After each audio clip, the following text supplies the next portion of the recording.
Lads, we're back. Hello. We are still here. Happy reading week. I definitely knew it was reading week. Yeah, Adam, are you tired from commuting back from... Nah, it's reading week. It's okay. Everyone's either in Dominican Republic, Baumgartner's in Florida. Everyone's just having Everyone. I know like the three people in Florida. I'm like, what's going on over there? Everyone's just chilling on reading week, man. Florida. Fun place. Apparently, it's a pain to drive around there, though, which is a story for another day. But Florida can't be as bad as Toronto. Apparently, the thing in Florida is you never want to be the first one going on a four-way, like an intersection, because apparently, like, people aren't fans of red lights there, which is kind of funny. But yeah, awesome. There's a snowbird joke in there somewhere, but I feel like I can't make it, or we're really in trouble. Okay. A lot's been happening around the NHL. It's that unfortunate time of the year. Normally, you feel this around a week or two before the deadline. We're just under a month away. And it's starting to get that point of I'm so sick of speculations. And I want moves, and I want them now. That's how I'm feeling, guys. What about you? I can't believe there is a month until the trade deadline. Like, it's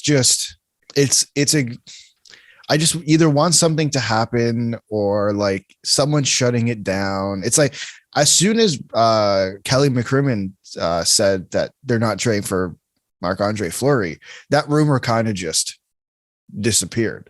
Mm-hmm. I'd love more honesty and make us happy. I think for me, there's two things. The first thing is I think with the Lubishkin trade, I like that there was speculation with it prior to the Coyotes game, and it actually happened. Mm-hmm. And then another thing is looking back on the NBA, where even the mildest speculations happened at the deadline. And I think that with the NHL, it's just that feeling now that when you realize, oh man, it's not March 20, it's not even close to March 21st yet. And we're getting all these headlines, we're getting all these articles, all these lists that are coming out. I know TSN came out with their list recently. And you know, from a certain perspective, it feels like the deadline is next week or in a few days, but no, we're still going to be talking about it. So I'm happy that, you know, we're getting a bit of a framework now. I know I mentioned with you guys, the JT Miller conversation's heating up. I know we're going to talk about that, but It's just another example of, all right, like, where's the payoff here? Yeah, you speculate about it. Half these trades, people are wondering how many are going to happen. Half of them, maybe, if we're lucky. Like, is Kessel going to get traded? Geez, you hope so. That's been a quiet one. A third for Kessel, apparently, is what may happen. Klingberg, quiet. I'm starting to feel Chikrin's probably not going to happen until the offseason. People have been speculating maybe it's going to be an early deadline, but then it's just, there's still going to be that sort of bubble until March 21st is the actual deadline. Just kind of wondering, like, okay, what's going to happen here and that, and everyone's throwing up cap space is going to make it go even longer. It sucks, man. If we can get the action we did around the draft last year, remember how great that was? Seth Jones happened. Ellis was going to be around there. It was such a fun few days. It was. It was much more entertaining than the deadline. You know what we need? What? Trades. And it's based on Brian Burke's book. What? Is that we need Brian Burke making decisions like this again. I know he's the president right now of the Penguins, but I remember in his book he mentioned he always liked to do his shopping early before any GM because he doesn't like the prices that go on during the deadline. So we need another guy like Brian Burke to start to get the ball rolling. Daniel, we have that though. Brad Treliving. He made the move early. That's true. And he did. Brian Burke was president of hockey operations in Calgary for a bit. Sorry, maybe I'm too ungrateful. I'm like, yeah, Tyler Foley was great, but what else do you got? Fair. I mean, it's pretty good. You gave him a first in the prospect. It was a pretty decent move to make. Got ahead of it. Who knows what if that value had kept going on for Toffoli. There's a question you get with some teams and maybe players, and what's the value? How much are they going to be able to build up value for players until the 21st? Like, obviously, there's a lot of questions there with a guy like Jeff Petrie, like Dvorak's another big one who's still not playing. There's a lot of those sort of questions of, the desperation that comes around the deadline and that. Who's going to bite? Who's going to be? Because the deadline just has these sort of, is Chiarot for a first going to happen at the draft? No, not at all. You can get the occasional Ryan Reeves trade, but that was more of a moving up in the order day of type thing. But if you look at, the deadline, I want more of these last minute, like, hooplas. I just want all these massive trades, but it's just all this speculation and build up for a month and nothing happens. And even the big trades we don't even hear about, like what happened with Vrana and Mantha. Yeah. Beside that, what's the biggest trade we've had recently at the deadline? The McDonough trade to Tampa from New York. Like, we just don't really have those. Where's the James Harden trades? I want them so badly. And it's just going to be like, I can't wait for Kessel for a third to happen. It's bad asset management on the Coyotes side of things if that happens. How did they turn? You know what? We'll see what happens. The Coyotes. We'll see what happens. But they're going to be. They made a pair of trades, and I guess we can start with that. That's because we already talked about the Labushkin trade, didn't we? Mm-hmm. Man, that feels like forever ago, doesn't it? Okay, then never mind. Well, yeah, it does. The Carter. Sorry? I said, yeah, it does. Yeah, the Carter Hutton deal isn't really much. It seems to be the Hutchison's been bad in the AHL, and it gives apparently Hutton's going to be assigned to the Roadrunners. I think Craig Morgan was talking about. Yeah. So it's to help kind of build him up because he only played like 2. He's had like a knee injury since October or something. So I think instead talking about the Leafs to start because there is a lot to talk about them. Here's the first question. Alex, are you worried? Back-to-back loss. I think it's a 3-game losing streak now. After the Montreal and Columbus games, are you worried? I'm always worried. I'm part of the fan base that is just consistently worried. Just because, I know everyone loves to talk about this year and only point out this year, but like context is important.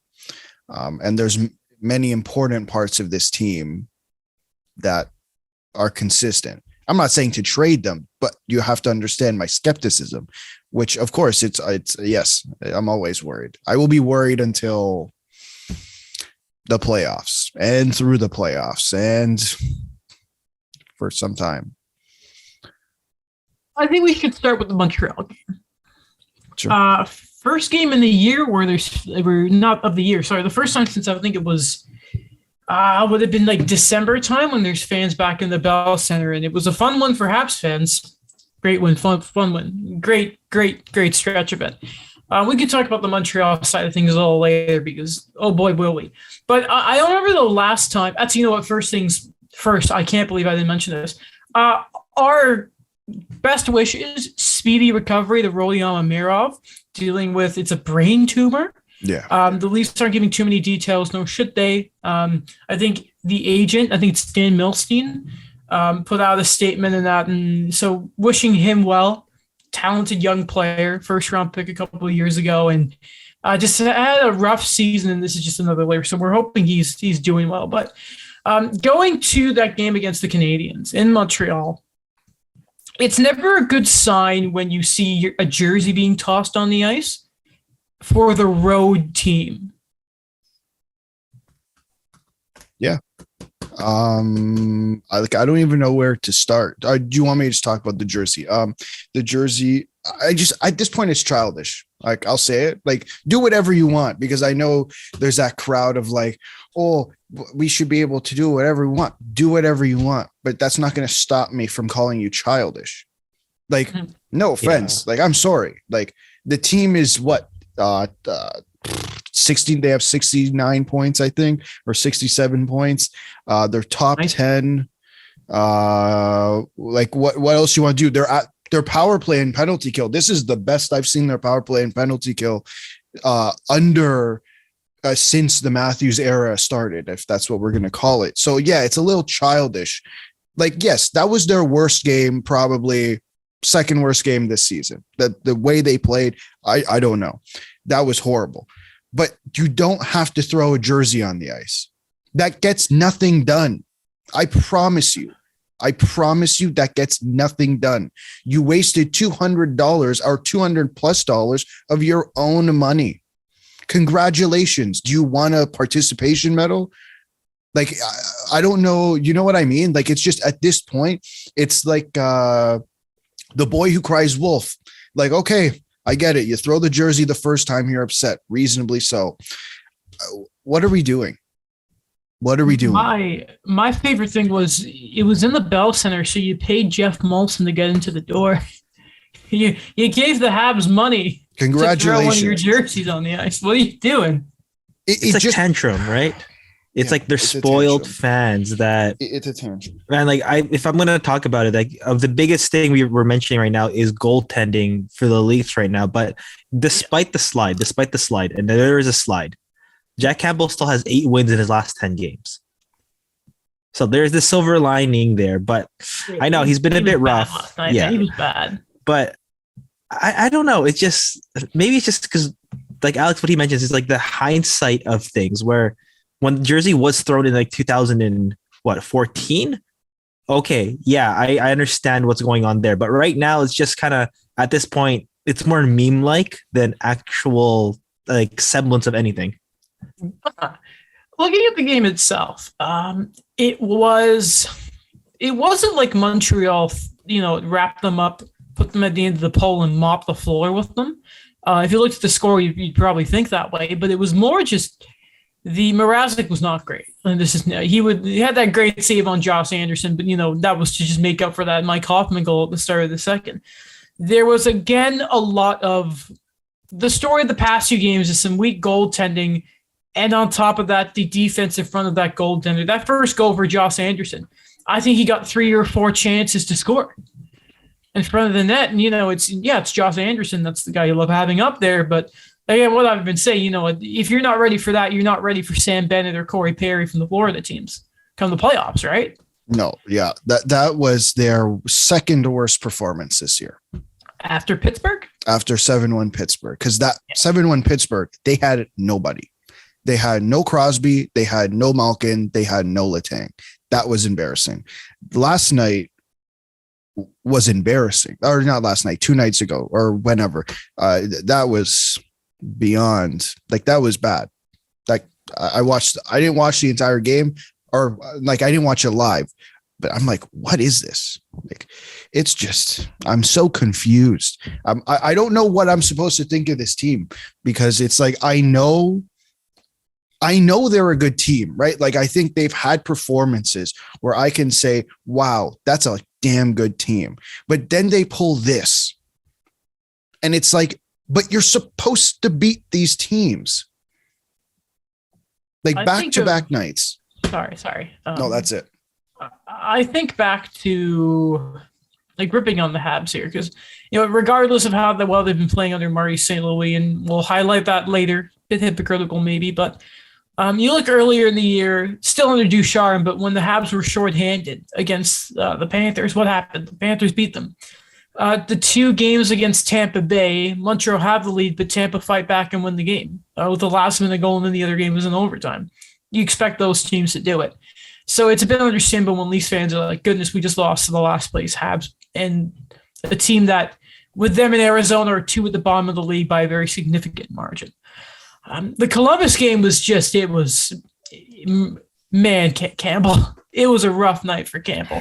And when you run into a guy like Laine, who was very quietly having such a bounce back year, he talk about like chips on your shoulders. Laine probably still thinks he should have gone first. He shouldn't have, but he still thinks that way. Yeah, you have, when you're an athlete of that caliber, I'm sure he does. You have to, in a set, to a certain point, to keep that competitiveness. Mm-hmm. I think another thing from the Leafs game too, and if it's going to exemplify anything, and this is besides the Jake Muzzin injury, which, God, what is it with the Habs and Leafs playing and just these freak injuries happening? Not even just stuff with the Tavares, but remember the Josh Georges fight where he just hit his head on the ice, and then going back to Tavares. Muzzin, the second injury he sustained versus the Habs over the past 12 months, there's just it's just voodoo magic sometimes. You hate to see it. It looks like they're going to be patient with Jake Muzzin, which sort of just guarantees, and obviously we're seeing the person the best, but we're here to talk about also the cap side of it. And it looks to be that they're lining up some LTIR stuff. He got put on IR with some other guys today, which is people seem to think it's lining up to go to LTIR, like some cap shenanigans where the later you put them on, the better. I don't know how it works, but Either whatever. do I. A lot's been made of JT Miller, and we can talk about that in a second. What did Elliot Friedman do? Yeah, he lit a fire on that. He really did. He made a suggestion. JFresh did a poll of like, where does everyone think these trade targets are going to go? Remember how it's been made clear that Josh Manson wants to stay in Anaheim and he has Toronto with no move clause? That's fine. The team with the most percentage chance of getting Manson on his poll was Toronto, and you're like, okay, so there's a bit of a. It's like how where's Hope's going to end up? The most votes were Washington. I don't know about that, but you can see there's a fan base at work there. Like Nicoletti and maybe the Islanders, people were throwing out there too. But JT Miller, Alex, would you agree with a Miller move, or would you rather have that cap space and the assets spent on him on a defenseman in not just because Lyubushkin's good player. Sure. But if Muzzin is out to start the playoffs, is it better used on another defenseman not named Ben Chiarot? Yeah, a right-handed defenseman who's not Justin Hall. Because I've had about enough. I don't have a preference. I don't know if you've seen I don't know if you guys have seen The Hangover, but there's, I think in the second one, Zach Galifianakis goes, I'm at my wit's end. I am at my wit's end with Justin Hall. My stance doesn't change on the Jared McCann stuff. But still. Leaf legend. They need a right-handed defenseman that can play top 4 minutes. Ilya Lyubushkin, staple him next to Rasmus Sandin. Staple him next to Rasmus Sandin. I think that would be perfectly fine. But they need someone to play next to Jake Muzzin when he comes back, who is not named Justin Hall. I don't. Okay. I saw the JT Miller suggestion. Unless JT Miller can magically make Austin Matthews and Mitch Marner score in the playoffs, why are you adding another forward piece when you have a clear weakness in defense? I thought it's a 3-2 league, not a 5-4 league. Which one is it?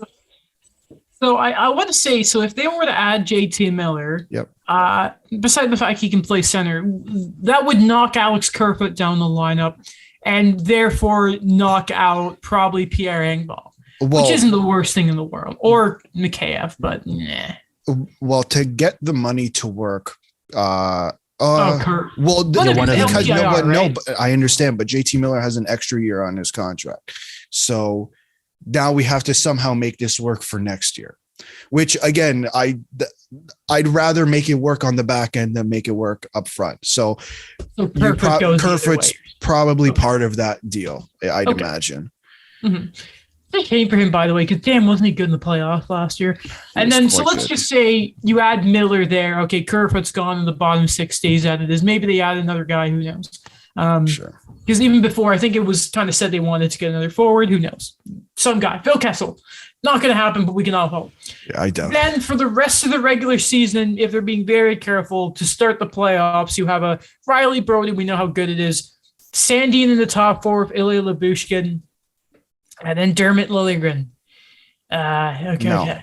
Yeah. This is or Justin Hall goes in there, but that's still like, ooh, no. How do I staple an X to that? Because I don't want it. I don't want. Okay, I'm not trying to say JT Miller's a bad player, but there's a difference between making a good trade and making a reckless trade. Adding JT Miller to the team would be good if they had a better defense. You're adding to a strength instead of adding to a weakness.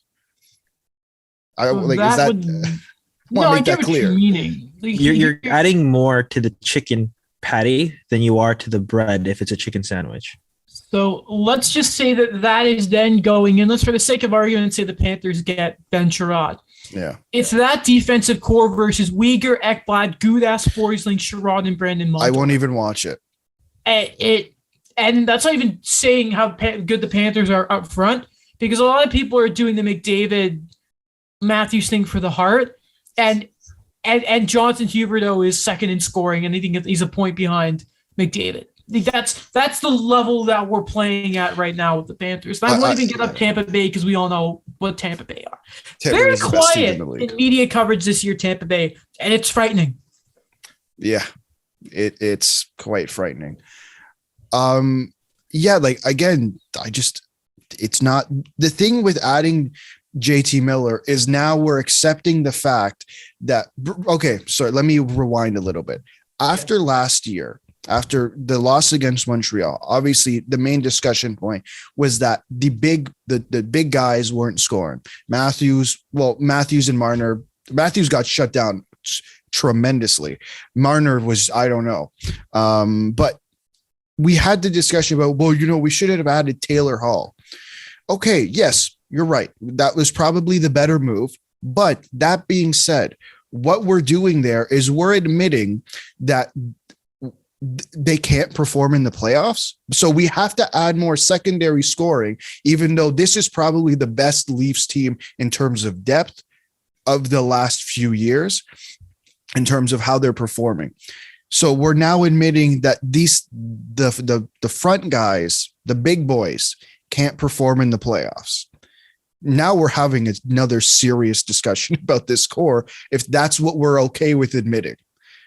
What is it? The thing they say about JT Miller is he brings you into the fight, I think was the phrase, which is, I think of a Bunting and Simmons. Now, obviously, JT Miller is much more gifted offensively than those two, but I think that's another thing to the thought of Miller. What's funny is you bring JT Miller and he's probably your fifth best forward, which is hilarious because he's like the second best on Vancouver, but then it's, all firepower, no armor.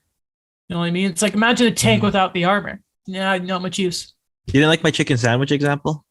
No, I know you had a good one. It was just I was adding on to it. Okay, thank you. It was pretty good though. I did like it. But chicken salad and me, last time I had it, I got sick. So it's just sort of like, I think of that, chicken patties. I'm like, they can't do that to me. I know you said chicken patty. I don't know why I said chicken salad. It's kind of I have a complicated relationship with chicken.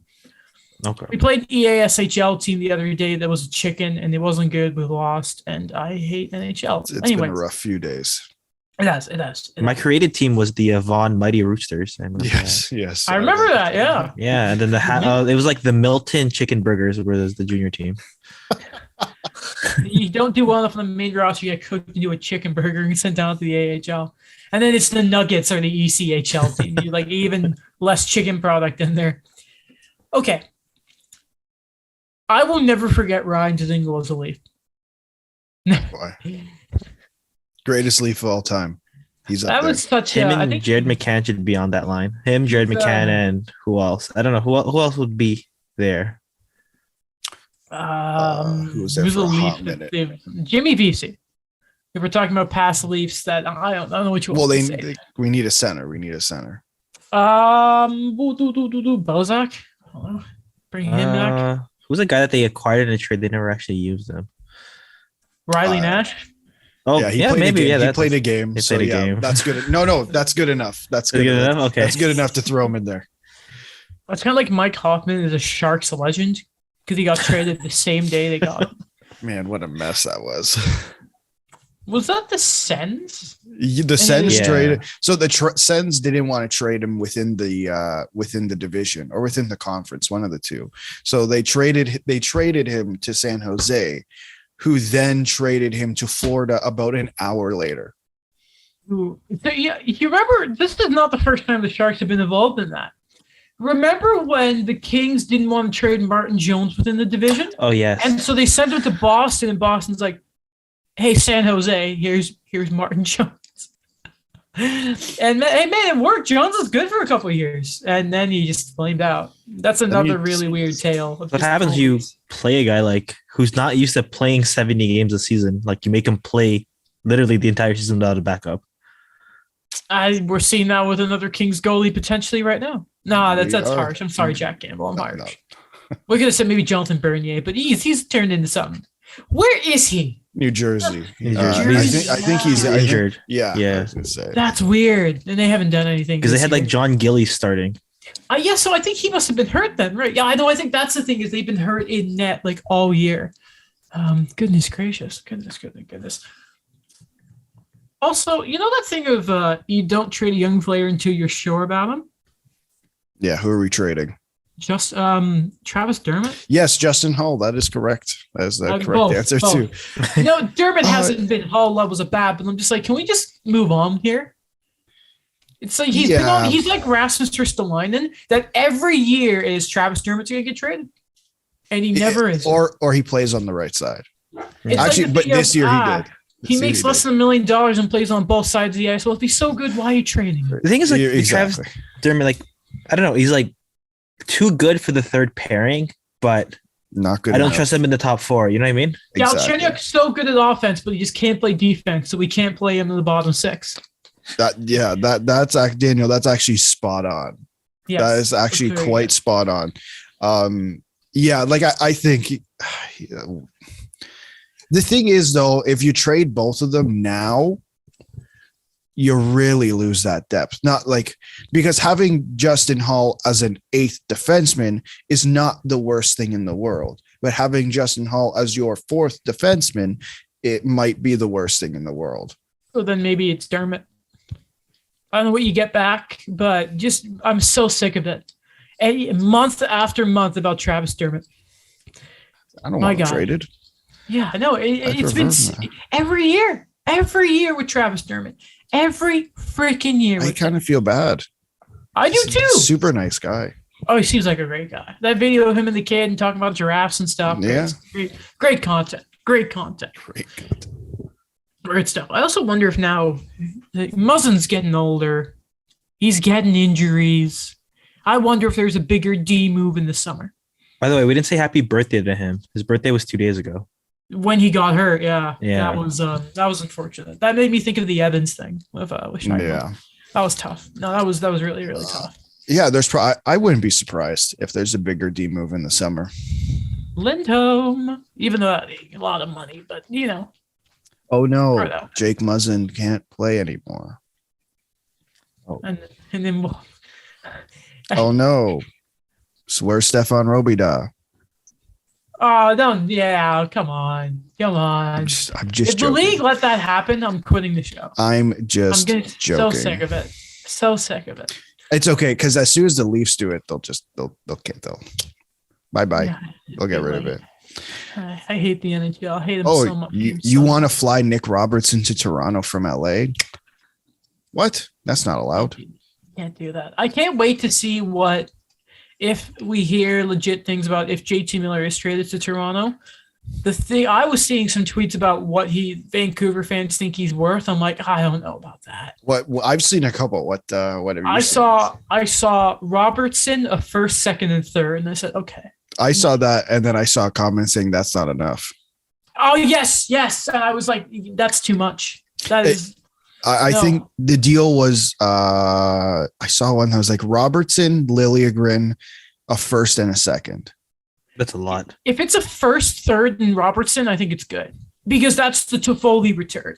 Is a prospect because I think Robertson's a second round pick, is he not? Mm-hmm. Yep. A first, and I don't, yeah, and a first and a third. I think that's fine, but not saying 3 picks and the skill forward. I mean, maybe other teams question Robertson's value because he hasn't played. Fair enough, but you know, He's right.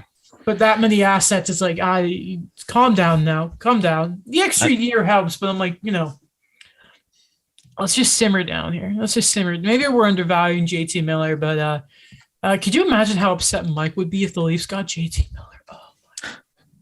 Oh, imagine if they miss out on him and they get Ben Chiarot. Oh my God, please. If the Leafs or the The show Rangers, deserves that. The show deserves Oh, if the Rangers the get Rangers, Ben Chiarot? Yeah, the Rangers. They Okay. miss out on Miller and get Ben Chiarot. yeah, Oh, that is just that'd make that's- my that's- month. That's great. That would- That would make my month.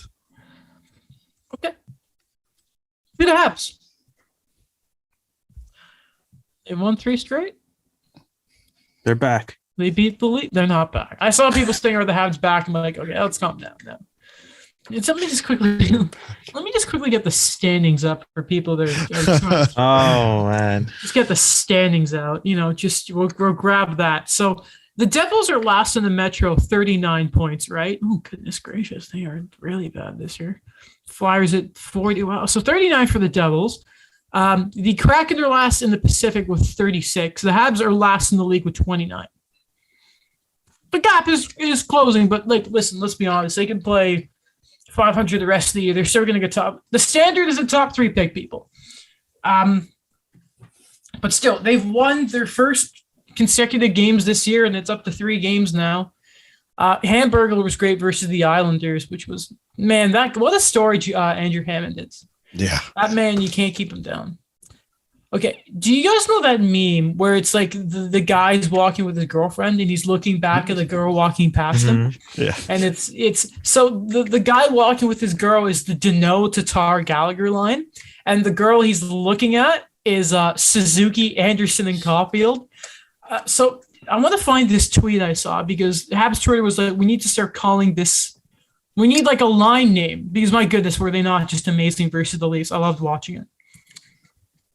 Let me just quickly try and find it. Oh, goodness gracious. Goodness gracious. That's so funny. So Habs Laughs on Twitter put a thing of like, all right, we need a name here. And at CHIAPET 33 called it the small, medium, large line. And then Hockey in Ottawa responded the soft drink line. So I will be addressing them from this point forward as the soft drink line. Wait. Suzuki's obviously the medium, Anderson's the tall, the large, and then Caulfield's the small. Wait, the Canadian soft drink line or the American soft drink line? Because the sizes are vastly different. We live in Canada. Okay. We're not getting, listen, Cole small. We need to get more complicated. Okay. Oh. Just seems like a very stereotypical. We got a sniper, we got a playmaker, very smart two-way guy in Suzuki, and we got a big guy. I like it. I don't know. It's like, I'm not gonna call it the accountability line, but it's like they're a lot more responsible than what we've been seeing. So I like it. I think it's, you know what it is it's a mix of Marty St. Louis and a mix of, because Anderson's not the best two-way, but Suzuki just sort of fixes all of that. Because he's Slick Nick, they call him. Quietly very good on your Marty St. Louis, by the way. This has been incredible. So's Petrie, man. I'm telling you. They're not gonna call him Saint Nick. Saint Nick. I mean, why like not? Saint Patrick. I think that has been thrown out there. Mm-hmm. He's got a few. He's got Big Dick Nick. That's what I like calling him. Call him the gift giver. The gift giver, Saint Nick. Yeah. You get an assist. Justin Hall, you get it laid out. That was great. That was great. That was so good. And Alex is not even defending him right now. I mean, do you want me to defend? Do you want me to? No. Listen, do you want me to defend him? I will. You know, I can try. It's not going to be great content. It's fine. We're gonna always have our moments with him. We're gonna have all or nothings. Remember his golf bonding with Jake Muzzin? I'm always gonna look back on that. I'll say this: it has nothing to do with Justin Hall, but I will not defend that performance. Here's what's really interesting. So they play the Sabres today. Hopefully Jeff Skinner doesn't pop 4 goals again. That'd be nice. Oh my god! I can't find exactly who was saying this, but a really weird name that's been thrown around all of a sudden. Ilya Samsonov. Apparently, Carey Price is going to be – there's going to be an update regarding his health on Friday because he still hasn't skated. So I am really starting to – because you got to think, if maybe this is he's pure done for the season. If Jake Allen comes back and maybe, to stop the gap where Primo, Samsonov's going to be a guy you bring in and maybe that package is around the Lehkonen, who knows? I don't know what you would do there. And I don't think Samsonov's going to get that much in arbitration in the offseason, especially if he was so good, the Caps wouldn't be looking to try and get Marc-Andre Fleury out of the clutches of the Chicago Blackhawks. I really start to wonder what happens when Allen gets back and if they pick up Samsonov. Because then you just have a Hammond and Montembeault just sitting there. Because they have to start wondering, because they're going to pick up their play to compete for a job, but if they get Samsonov, then they've just sort of lost it, and then we're going to have a sort of pipeline spill in there. Well, I'd imagine if you can get Samsonov, then that makes Jake Allen tradable because you still have based on what you're saying. So let's say you trade for Samsonov, then you trade Allen away. So now you have Samsonov, you have Montembeault, and you have Hammond. Let's say those are your 3 NHL goalies essentially, and that allows Caden Primo to stay in the AHL with Michael McNiven. Can't forget Michael McNiven. So I guess it makes Jake Allen expendable or tradable in a way. Yeah, I don't know his timeline. I don't know if he'll be ready before the deadline, because I still think the Oilers need to go get him. I was thinking that too. Yeah. Like, man, don't get Corpusalo. Go get Jake Allen. Come on, just go get Jake Allen. And that's the guy. Like, is he going to be healthy in time where they got to consider picking him up? Maybe the Blues reacquire him once they flip Jordan Binnington. I just thought it was just really, yeah, exactly. Yes. I just find it really funny. Samsonov's just not a name I was expecting. Or I don't know, maybe it's an Allen Samsonov and there's some extra pieces around their swap.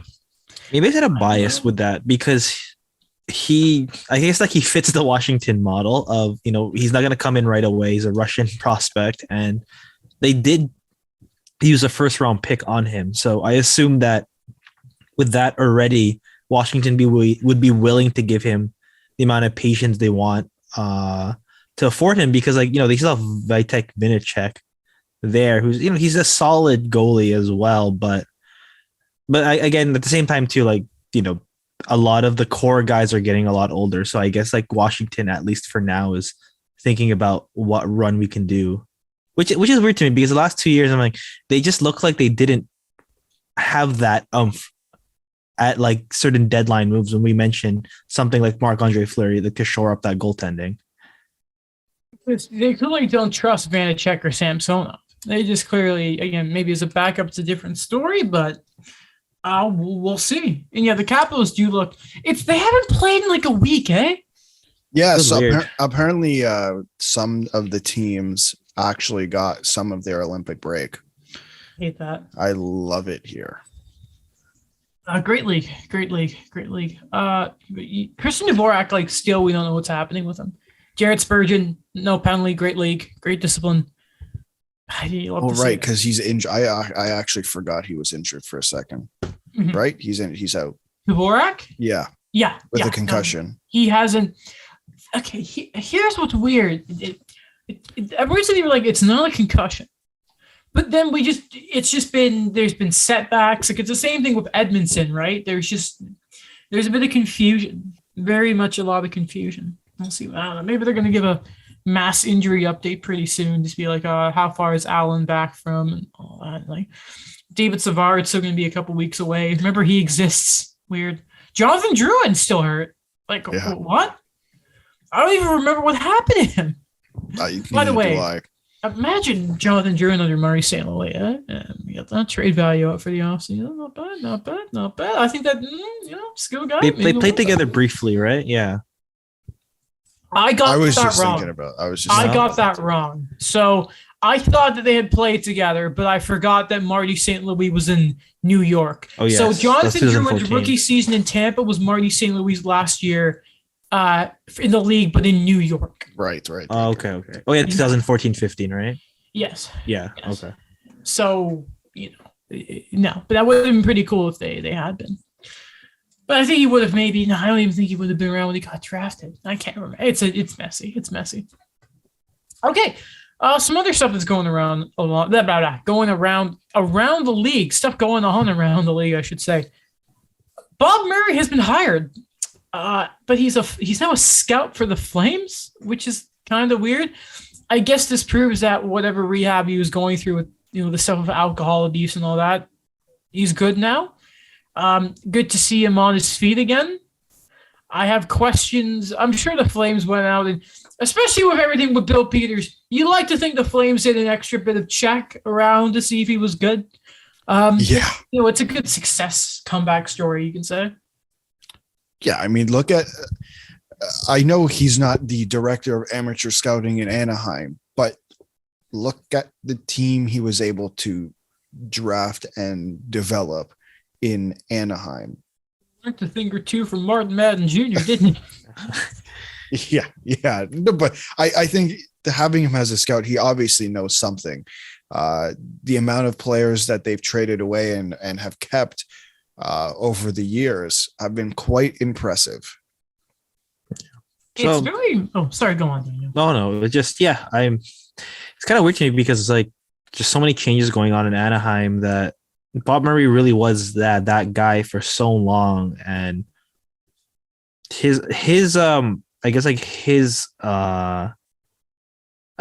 everything he's been able to do like in terms of like an impact there, it's going to be there for quite some time, and I think like it's indicative of the Flames to like I guess take this chance on it. I know that this happens a lot with certain GMs where they want to rebuild that reputation and then they go the scout route again, but there's that added level with Bob Murray that what he's been able to do for the Ducks for so long, like keep in mind that they, other than Trevor Zegras for quite some time, like their only other lottery pick since 2007 was Hampus Lindholm. So he did pretty well with a contending team. So there's a lot of similarities I find with that with Calgary, where they're going to look to him to see, okay, what can we do? We don't have a first, but what can you do in the later rounds? The Flames, they've been a fine drafting team. I don't know how many of you think of their core guys. Goudreau was a late rounder. What the heck happened to Monahan? Lindholm they brought in. Hannafin they brought in.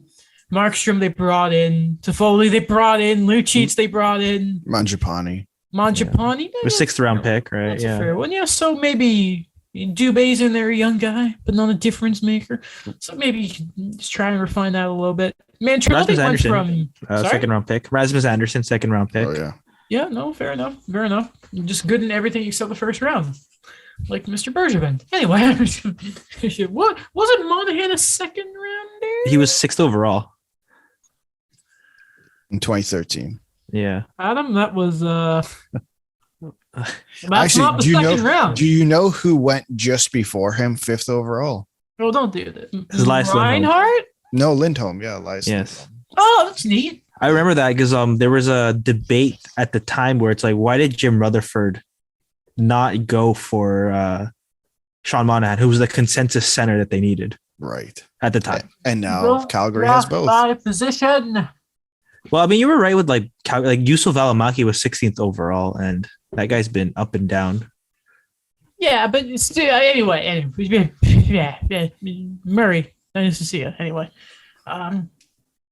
okay. Something on Montreal side of things I forgot to mention. They promoted someone to be an AGM, John Sedgwick, who before has been in legal stuff, working their cap and all of that. He is white, which is like. Okay. Now, I was going to be like, all right, now it's time to rip them about the hockey ops diversity thing. But then I saw something from Luke Jelena, which made me love this man, apparently, now.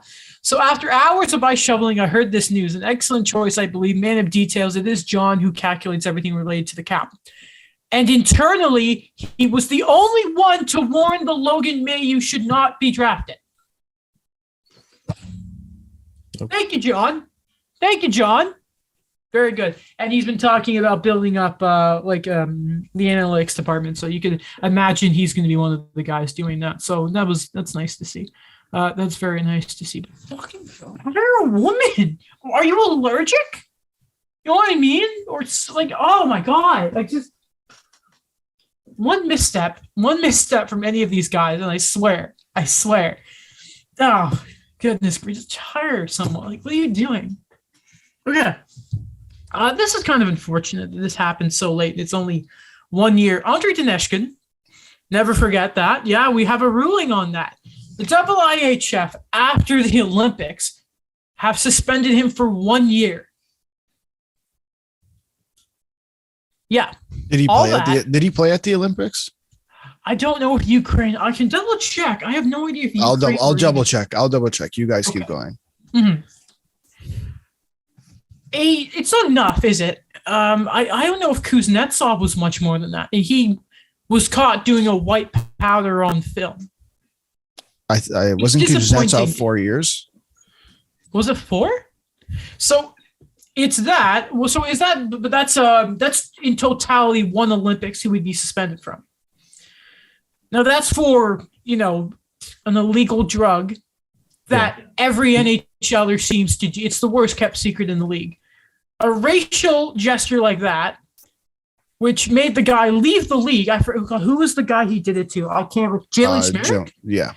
He ended up leaving that league.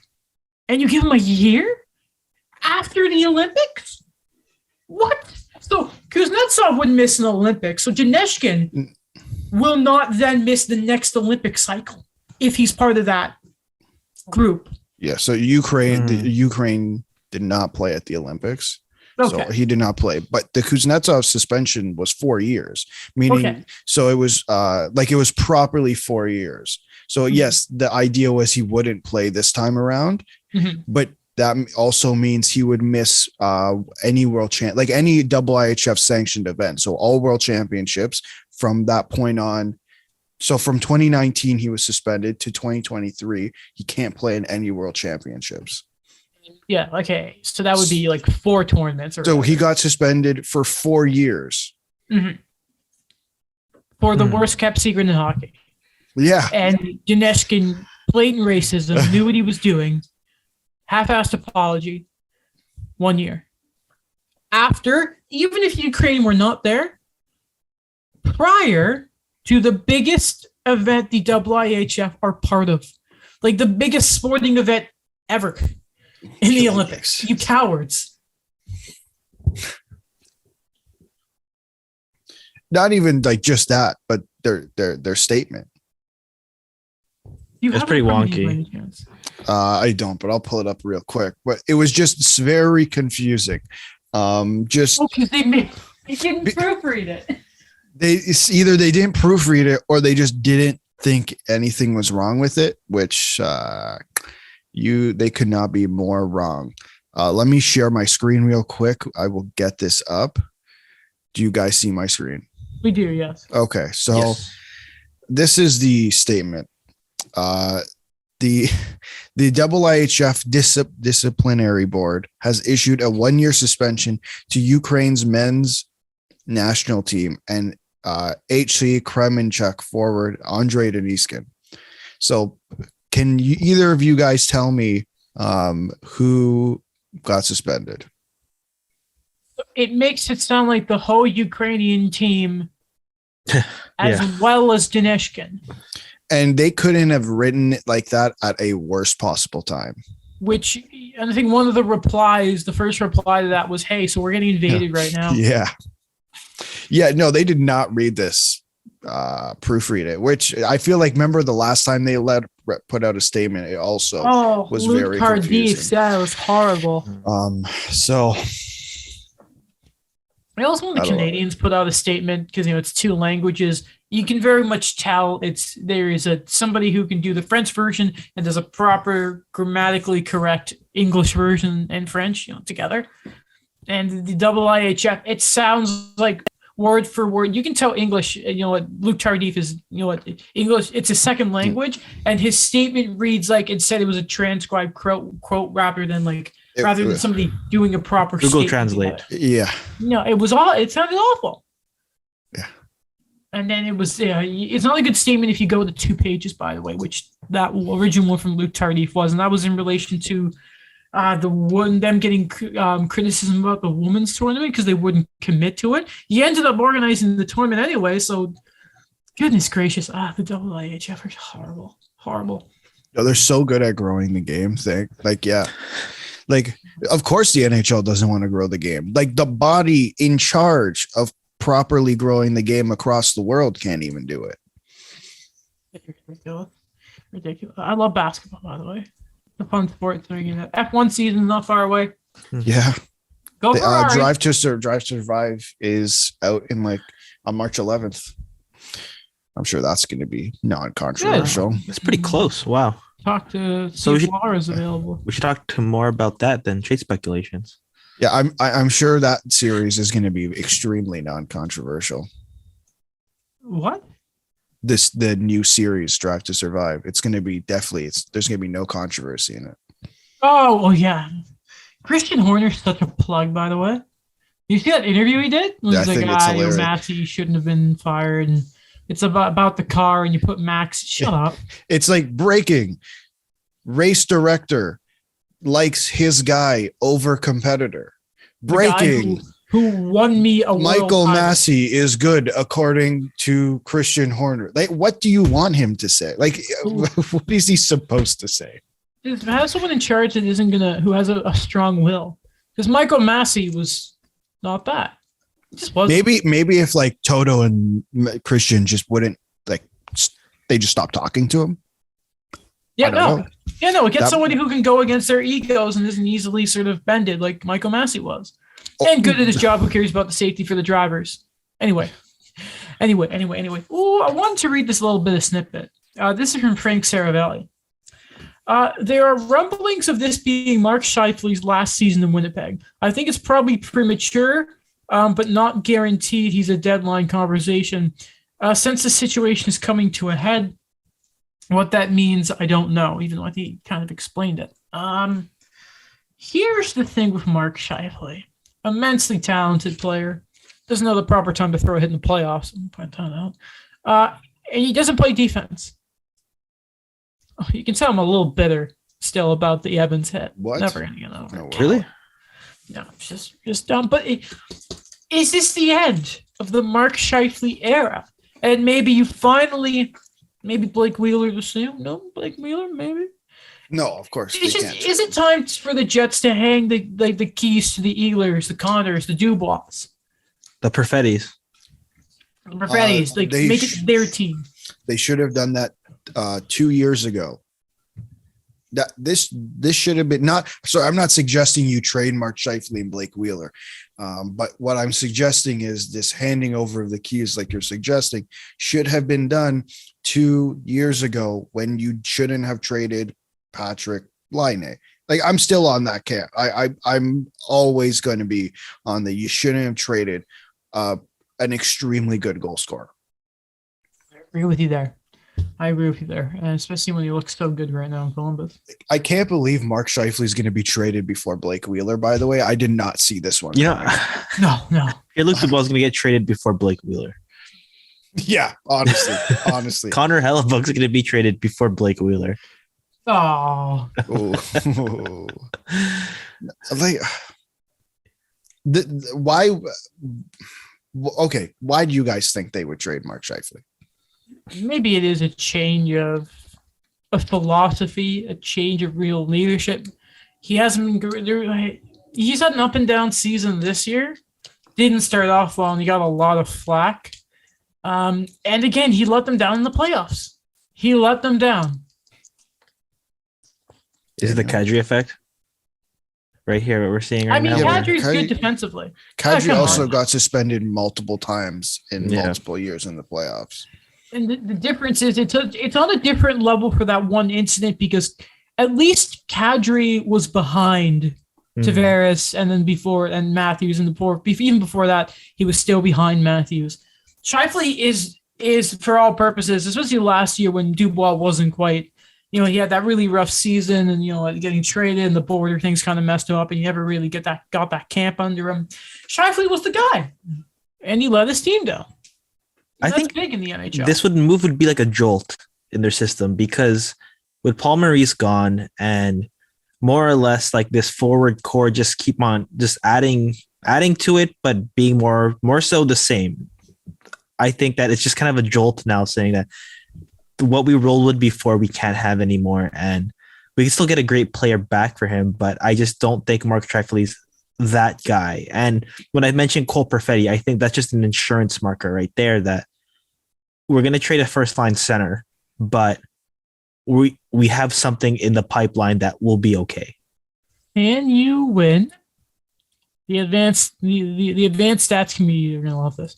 Can you win as Mark Scheifele as your number one center? No. Exactly. Okay, but that's like there's how many? Okay. I know. Well, you just get a center that actually plays both ends of the ice.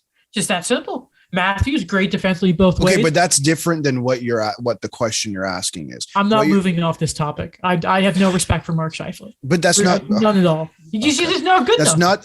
Okay, but that's not what you're suggesting, what you're questioning, and then what you're suggesting are two different things. Yeah, there's plenty of centers who play both ways of the ice, but there's also I think it's a much smaller number of centers who you can win with your as a number one center than we expect. You know what he's like? He's almost like Sean Monahan from a couple of years ago. Question his two-way game. Yeah, he's got skill, but just how much skill? What's his exact thing of driving play, I wonder? It's just been the Jets lost their swagger when they lost Line A and Buffalo. And I just don't think Scheifele brings that to the table. And I think that's a big problem there is they just don't have that. There's nothing. Here's the thing. There is nothing special about the Winnipeg Jets anymore. And you blame that on your top guys, and it starts with Scheifele. Him and Wheeler. At least Wheeler has an edge to him where like he can go rage mode. When Mark Scheifele goes into rage mode, he gets a guy off the ice and then costs the team in the playoffs. And everyone's saying, McDavid's two-way game. Yeah, shut up. McDavid's like how do I compare this? He's the chosen one. He's Anakin Skywalker, minus the younglings. Don't talk about that. I don't think Line A was the change. I don't think Line A, when he got traded, was the change that changed things for the Jets. I think it's when they, like you said, Bufflin was part of it, but they lost half their decor that summer. They lost Myers, they lost Trouba, and they lost Bufflin, and they didn't replace them. And Ben Chiarot. Sorry, and Ben Chiarot. They literally lost 3.5. I can't do math. Whatever. But they lost 4 out of their 6 guys, and it's taken them years to get a resemblance of a decor that doesn't have any holes in it. And I don't know if we're necessarily there yet either. No, I don't think they're trying to replace Dustin Bufflin because we've had this conversation. You can't. There's no replacing Dustin Bufflin. I don't think there's ever quite been a player like him ever in the league. I may never see it again, unfortunately. But I think with Line A, it was like, if you're watching the Jets, it's like you're going for the Bufflin hits and you're there for Line A's dry personality and his shot. And I think you've lost the magic, is what I mean. You've really lost. Like Bufflin was there much longer and had that, but I just think it's a more general sort of looking under the hood of the car, and it's another sign. And it said you went with Wheeler and Scheifele, and and again, it doesn't help that they need a different coach, and Dave Lowry just hasn't quite been it. There's a lot of conversation around the Jets, and I'm fascinated to see what direction they go in on the deadline. Like Andrew Coppy, I think is going to be gone. So they're sellers. Like, is that the? Yeah, you're not. I know they've had some big wins lately, but again, it's the conversation of who are you taking, them or Colorado? You don't even need to answer. Colorado, yeah, sorry, Colorado. Vegas. You're taking Vegas. Yeah. It doesn't. Minnesota. I'm still taking Minnesota. Them or the Blues. Maybe a bit more competitive. Well, I think Daniel would pick the Jets. I'd pick the Blue. The Blues are up front, though, and with their defense, if they add another guy, it's good. But the point of the Blues, they are 3rd, 4th in the division, and you still question how good Winnipeg are going to be. Calgary all the way. Edmonton and Vancouver are a little different, but you're not going to play them because the wild card, how that's going to shape up. But the Jets got to realize they're not good enough. So they should sell. If they're smart, they're going to sell. Which is unfortunate because they started off very well this season. So we all thought they were the best. That they were back. We were just trying to figure out what the hell happened. Mm-hmm. Like, it's not, I don't think it was just Paul Maurice left and then they still kind of did okay. And then all of a sudden, just what the hell happened? It's unfortunate. Okay. To finish off with the show here, I want to talk about something from Larry Brooks. Larry Brooks. You ever been in a fight? That's what I'm saying, Brooksy. Great. What a quote. What a quote. Reports, Rangers, not reports, Rangers. Rangers would, they don't say the word like here. I think that should be here. Would like to replace Georgiev if they trade him with a Grice or Halak as potential targets. Seems the relationship with Georgiev is probably coming to an end. He's like Dermot in that. He's every month it seems to be Georgiev's getting. Remember when it was like Georgiev for Kapanen?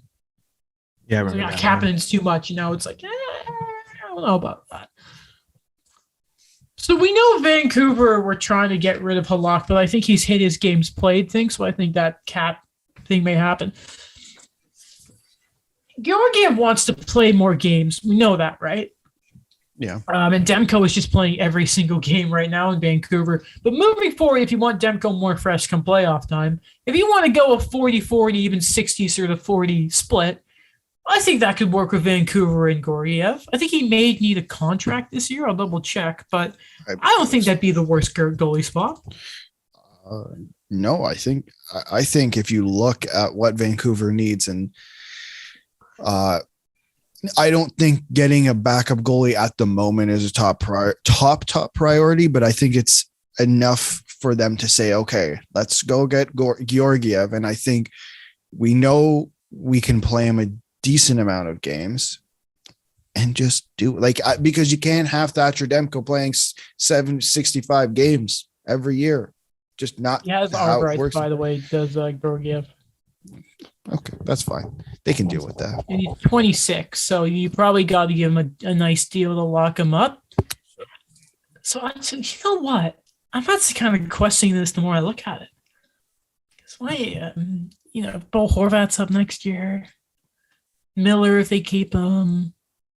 I don't know about that. You probably want a shorter term guy because who knows if Mikey DiPietro's how far he's away from going.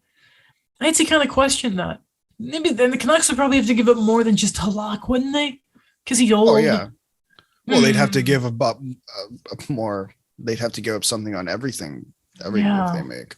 You're not giving up Craps, obviously. He's going to Montreal, obviously, for Ben Chiarot first, but I'd say that's like kind of a weird one. The more if New York makes that trade, I think Chris Drury should be fired. What, a first in Kravtsov for Chiarot? Yeah. I think if you're listening to this, Drury, don't listen to Alex and do it because Ben Chiarot's an incredibly versatile player who's amazing and the great advanced numbers, great real toughness, knows how to win in the playoffs. Come on. A great leader. Yes. Yes. He's the reason the Jets are bad right now. He would probably also be the reason they're bad if he was on the team. I tried to hype him up a bit for you. Yeah, he's great. He's the biggest free agent that left that year. Yeah. I remember when the Habs got him, I'm like, okay. And he wasn't bad. 2.5. Okay. Yeah, he was like 3.5 4 years. It's like, oh, okay. Weird. He was good, then he was bad. He was bad. Now he's good. Great. Now he's up for the Norris Trophy. New York, didn't you know that? He'd be great next to Adam Fox. I would be great for Keandre Miller's development. You can keep Libor Hayek though. We don't. I think Mike would lose his mind. Oh yeah, stabilize Jacob Trouba there. Yeah, exactly. Exactly. As who wants to cross the blue line when on one side you got Ben Chiarot and Jacob Trouba on the other? I love Mike dearly, but if they did that, I would not want to talk to him. Oh, I want him on the show. Have the timestamp every time he. It'd be one of those things where he refuses to, and then like a radio show, like, okay, we're gonna call him to his house. Yeah, we'll do that. I'll make that happen. We'll figure it out. Yeah, the show deserves. Okay, show deserves that. Okay, guys, I don't have any energy left, and we're done. We talked about everything. Mm. Last episode was actually kind of short, and this one's actually not looking too long either. Huh. Yeah. I guess it's because our next one's going to be 3 hours with all the trades that happened. Yeah, exactly. No, absolutely not. That next episode is going to be Sunday. Mm-hmm. We're all here for that, or yes, we are. Yeah. I believe it's March 2nd that Alex is. Yeah, I don't know. I'm working on it. Yeah. Are you the 6th? Daniel? Me, I am the 6th. Yes. So it'll just be me probably for a couple weeks. Just me talking to myself. I'll send him my pre-recorded answers. Yes. Mm-hmm, yeah. Yeah. Yes, Leafs to legend me, insert here. Yeah, exactly. you look at Bob Murray and the Ducks and John Gibson. I mean, there's something there. No. What do you think of goaltending, Alex? I'd grab a beer with him, but Oh, I'd grab a beer with him, but insert player name is just not good enough. Alex is like, and then I'm just gonna be like, what do you think of Connor McDavid? And then he's like, he's just not good enough. Garbage. Okay, that's it. That's it. Habs are playing the Sabres in an hour. So it's 7:30, not 7 o'clock. I just swore. Cut that. Oh. We're on Jeff Skinner watch again. Yeah. And that's it. Thank you for listening. Check out the TikTok for the show. All that kind of stuff is what you like to see it. There's something. Hold on. There's something. Oh, Chris Johnson. Hold on a minute. Chris Johnson on TSN. Ben Chiarot just happens to be a player that the Leafs have at least made calls on the Montreal. I'm going to say Chris something. Johnson. I'm going to say something. I don't ever want to hear anyone complain about how much people talk about the Leafs because I've seen everyone eat up Ben Chiarot for breakfast, lunch, and dinner just based on calls. If the Leafs didn't call on JT Miller, you're not doing your job. I believe Brian Burke or Jeff Merrick said that, or Elliot Friedman. You want me to read you some of these quote tweets? I don't. Kyle, I am in your walls. I will find you. Hashtag fire Dubas. Patrick just put a picture of a smiling dog. I hope like if they trade for him, I'm not coming on that day. Yes, that day, yes, that's a dark. are. That's a dark. Yes, dark you day. are. No, that's a dark day. We're actually okay. Thanks, though, of a heart. That's my cue to jump off a bridge. Oh my goodness gracious! Wow. I have Chris a funny Johnson story. knows what he's doing there. That doesn't mean anything, but I just found a funny story, by the way. It has to do with baseball, though. Okay. Go ahead. So Jamie Campbell? Yep. Yes. Yeah. What's that dude? So his tweet today was, "I'm frequently stopped by people excited for opening day who have no idea it's jeopardized by a lockout." Yeah. Yeah, that's didn't they have like a 30-minute meeting last week and that was it? Yeah, the only thing that they proposed, I think, in the third meeting was, I think, an extra 10,000 for like the league minimum. It's I'm sure that went well. Rob Manfred and Gary Bettman are in a ring right now, fighting on who's the worst commissioner. Oh my gosh! I'm not sure who's winning. I'm not entirely sure who's winning. So it's going all 12 rounds. Well, remember Rob Manfred? He didn't fire him directly, but he let go of Ken Rosenthal. Remember that? Yeah, what a nightmare. Was Bettman a basketball or baseball guy before coming to the NBA? Basketball. I think he worked under David Stern. Yeah. How in the world did he do so poorly after coming off of? How did he come from that? Well, because he came with his own thoughts and beliefs, and you're an amazing commissioner. It's Michael Jordan, but that helps. But you had Sidney Crosby, you had and Ovechkin, and you ruined it, Gary. What'd you do with them, Gary? Yeah, right now they're fighting in a ring. I'd actually pay to watch that. Gary Bettman and Rob Manfred. Call Nick. We'll get a UFC event going. He didn't have a lot of Gretzky, but he had some. Yeah, he had some Wayne Gretzky. When was he named commissioner? 93 was his first year. He had 7 years of Wayne Gretzky. Come on. He came and he was just in the finals. He lost, but he was there. Come on, Gary. Come on. You wasted it. You wasted Sid. And McDavid's he's wasting. Gary Bettman is wasting Connor McDavid worse than the Oilers are. Okay, that's not true. That's not true. Connor, I'll tell you what. Did anyone's watch? We all watched what he did with It's the Weekend. Yes. I think it's a bit both ways there. Yeah, but you got to do what you can with the best talent on the world. Wait, guys, is it cold outside? I'm not sure.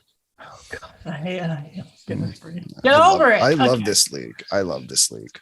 That's everything from us. That was an all-star game joke because if you got it, then you're a good person. And if you really want to be a better person, go appreciate and check out the show on all the platforms it's on. YouTube version of the show, TikTok, Voice had great platform as always for the show. Thank you. Spotify video, all that. Check out all our individual stuff and all that kind of gubs, and we will see you Sunday. Just give us a rating as well. Oh, and Apple Podcasts. Woo. And Spotify. And Spotify, yeah, they have it now, yeah. Yes. Goodbye.